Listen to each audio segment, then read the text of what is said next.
long has instant coffee been around? How long has it been around? Since 1771. Ooh, man. And guess where? The home place of tea, England. And it didn't become produced here in the United States until 1910, 139 years later. Oh man, you gotta have you gotta have that instant coffee. You gotta have that backup canister in the refrigerator, in the freezer, to be able to take out and make in a moment's notice, so somebody never asks you for coffee again at your house. Mm-hmm. It's important. Mm-hmm. By the way, I wonder how much instant coffee Rick Gobbell has had. Wow, that's a good question, Rick. Or did you ever drink instant coffee? Good morning. Rick? Good morning. How are you? Okay. Today is National Coffee Day, Rick. That's why we're talking about coffee. Yeah, we drink instant coffee. You know, was it Sanka? Was one of them? Oh God, it just sounds bad, doesn't it? No, it was as close as you could get to not having any coffee at all. Exactly. You know? So, yeah, we drank it, tear them little packages open, and you know, we drink it. And then I remember it came in jars, so I didn't hear the date. You said they started using it, but I'm going to say is in the, I don't know, around what I knew is probably in the 50s or 60s. I don't know. Sure. I had an uncle, and my aunt asked him if he wanted some instant coffee, and this was when I was a kid, and he says, "What? We don't have any dishwater left?" Yeah.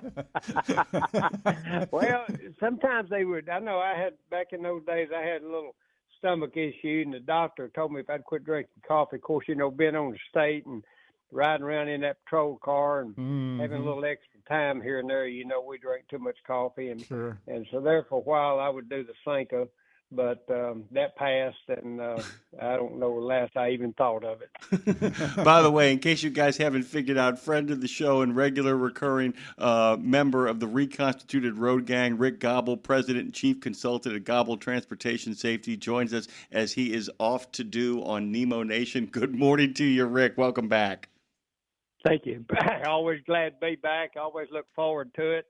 Did a little reading like I try to do before I come on the show, see if anything's going on. Of course, there always is something going on when it relates to trucking, and I'm real proud and real pleased to be able to be a part of it. Fantastic. So what have you been reading about then this weekend? About that thing where these foreign CDLs issues with Sean Duffy, I'm sorry. He put out an emergency regulation. There was issues with that when I was there, that someone would come over here to this country with a CDL from a foreign country, and they would either operate on it under a visa for a while, or they would flip it to a U.S.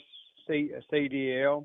And then in California, apparently, according to this news release that Mr. Duffy has put out, it's really been an issue in a lot of states, but he went ahead and actually mentioned California.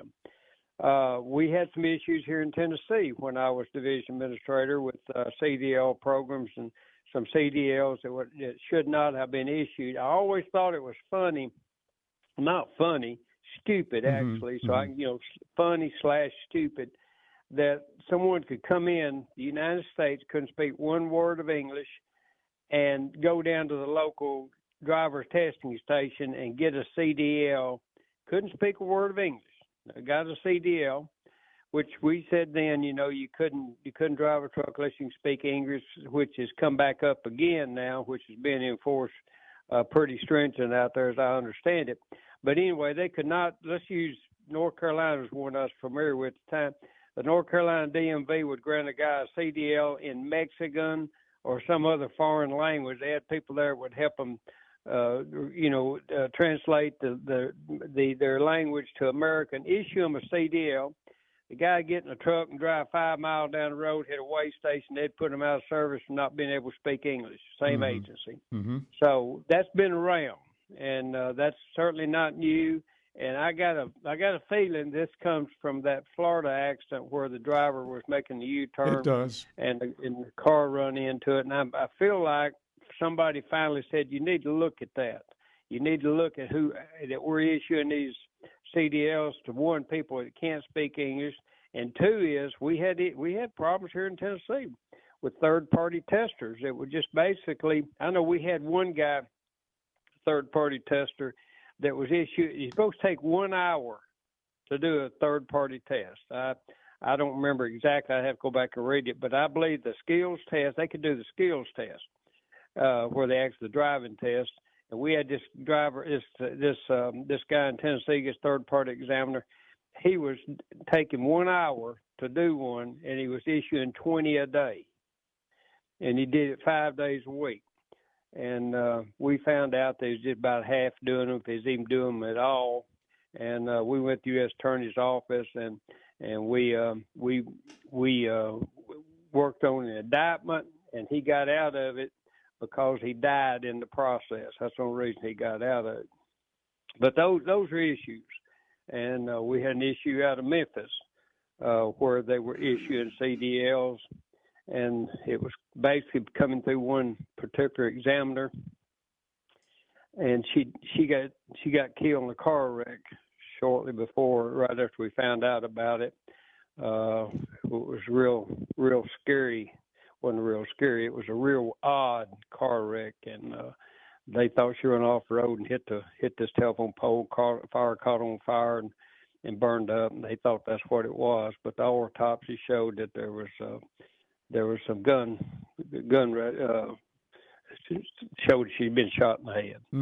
So that one never went much further either. Don't know what happened to it. I retired and I never did hear any more about it. But we've had problems with CDLs, and I think Mr. Duffy is just, after this thing in Florida, we looked at it, we saw what a massive issue it is. We have to do something about it. And Jim and I were talking about this a little bit earlier too on the show.